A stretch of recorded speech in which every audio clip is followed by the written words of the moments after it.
Some people don't lose the greatest opportunity of their lives because they're unlucky. They lose it because they want just a little bit more. This is the story of a man who looked at a fortune and walked away from it. Not because he couldn't afford it, but because greed convinced him he could get it for less. Once, in a quiet town where people knew every face and every family, there stood a mansion that seemed forgotten by time. Its cracked walls whispered stories of a life that no longer existed.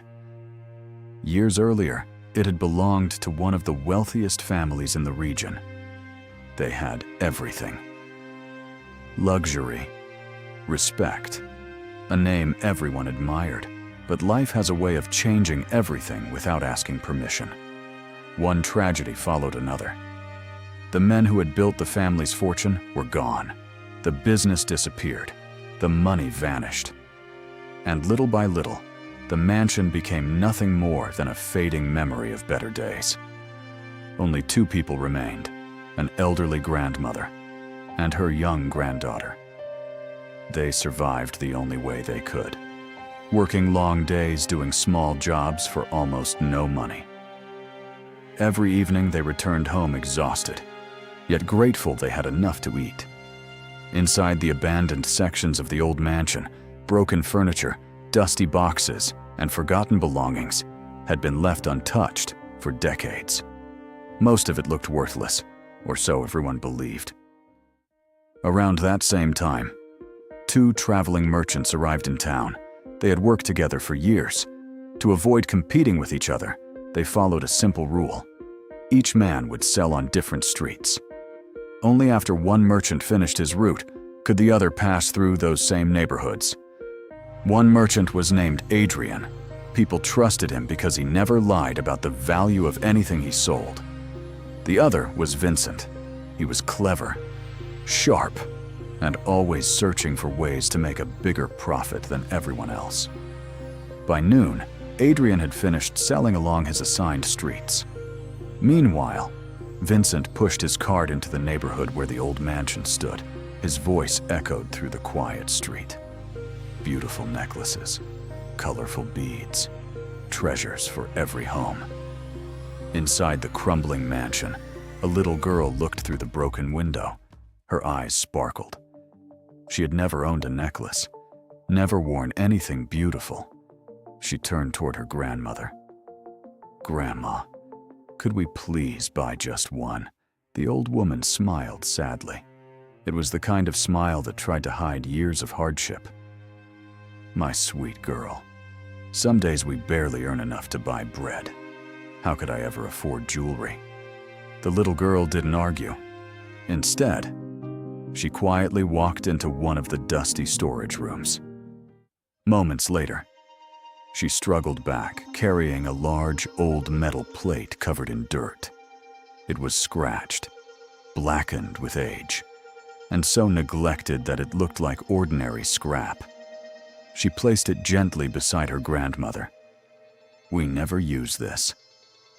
"Maybe. The merchant will trade us a necklace for it." The grandmother looked at the plate for a long moment. It had been sitting there for as long as she could remember.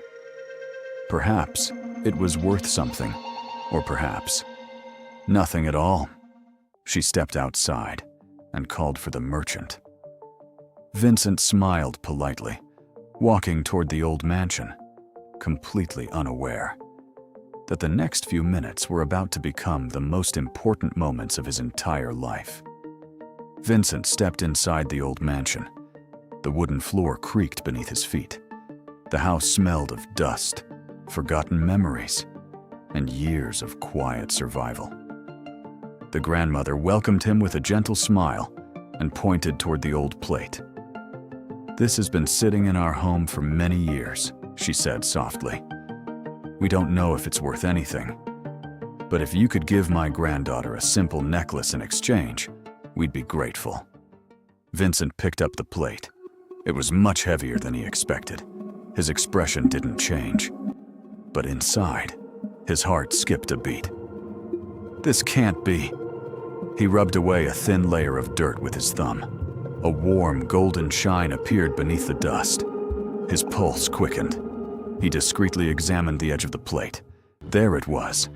Solid gold. Not gold-plated, not painted. Solid gold.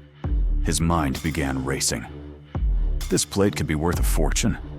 Maybe more money than I've ever seen in my life. For one brief moment, he imagined telling the truth. But another thought arrived even faster. They have no idea what they own. Why should I pay for something they don't understand? Greed spoke louder than honesty. Vincent slowly placed the plate back on the floor. Then he let out a small laugh. "I'm sorry," he said with a dismissive shrug. "This thing isn't worth anything. It's old, damaged, and practically useless." He glanced at the little girl. "Even the cheapest necklace I carry costs more than this piece of junk." Then, with complete disrespect, he dropped the plate onto the floor. The loud metallic sound echoed through the silent house. Without another word, he turned around and walked away. The little girl lowered her eyes. The grandmother gently picked up the dusty plate again. Neither of them argued. Neither of them knew the truth. Outside, Vincent couldn't stop smiling. Perfect, he thought. If I had traded even one decent necklace, I still would have made an incredible profit. But why give them anything valuable? His smile widened. I'll come back this evening. I'll bring the cheapest broken beads I can find. Maybe a few copper coins. They'll be thankful. And I'll leave with a fortune. Certain that his plan was flawless, Vincent disappeared down the street. He believed the treasure was already his. What he didn't know was that fate had quietly given someone else a chance.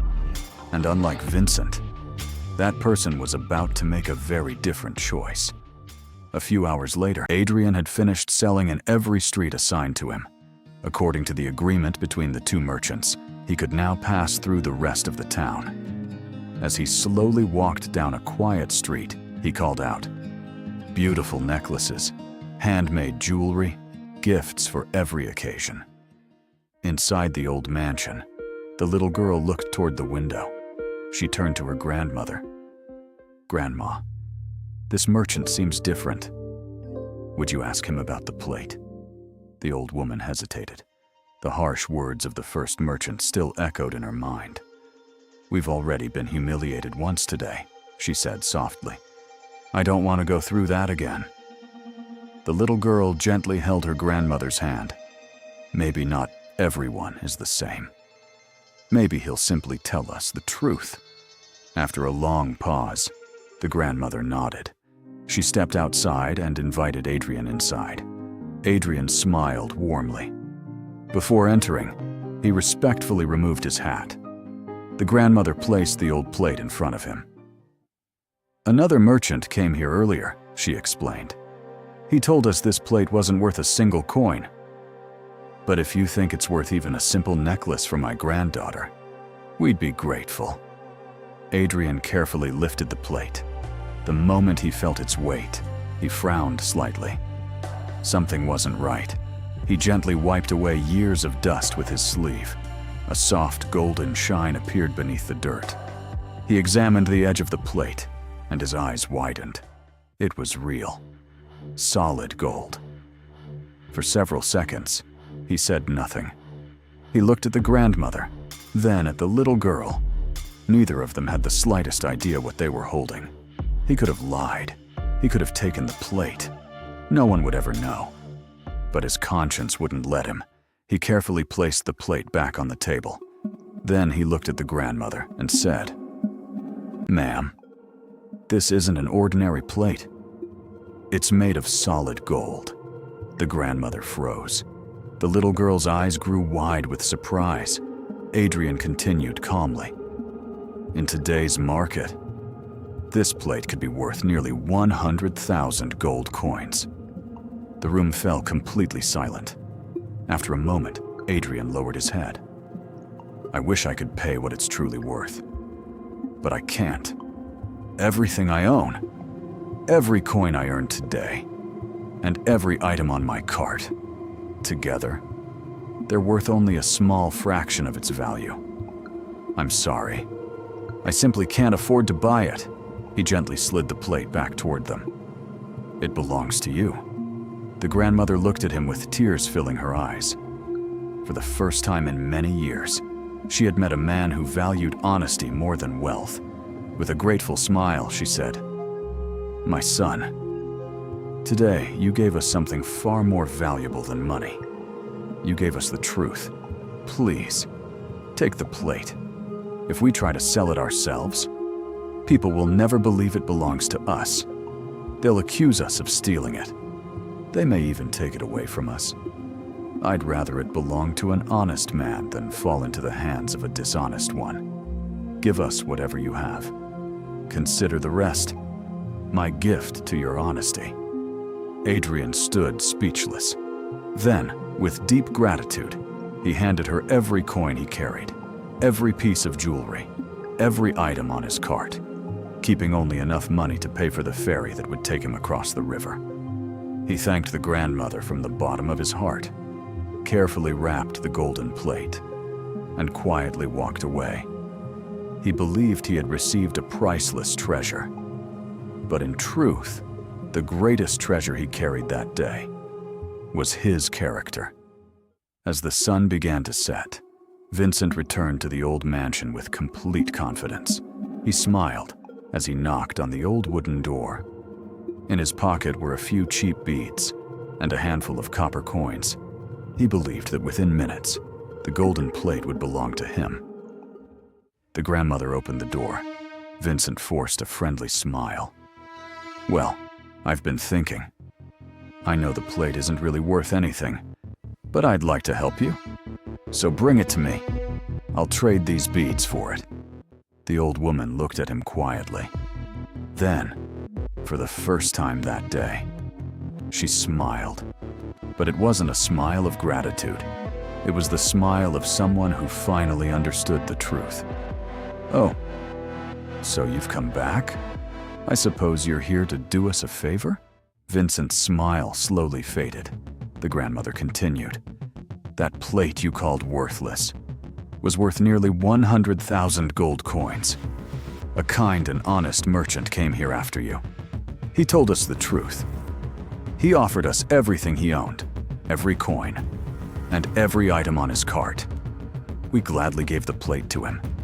She looked directly into Vincent's eyes. "If you had been honest from the beginning, the plate would have been yours.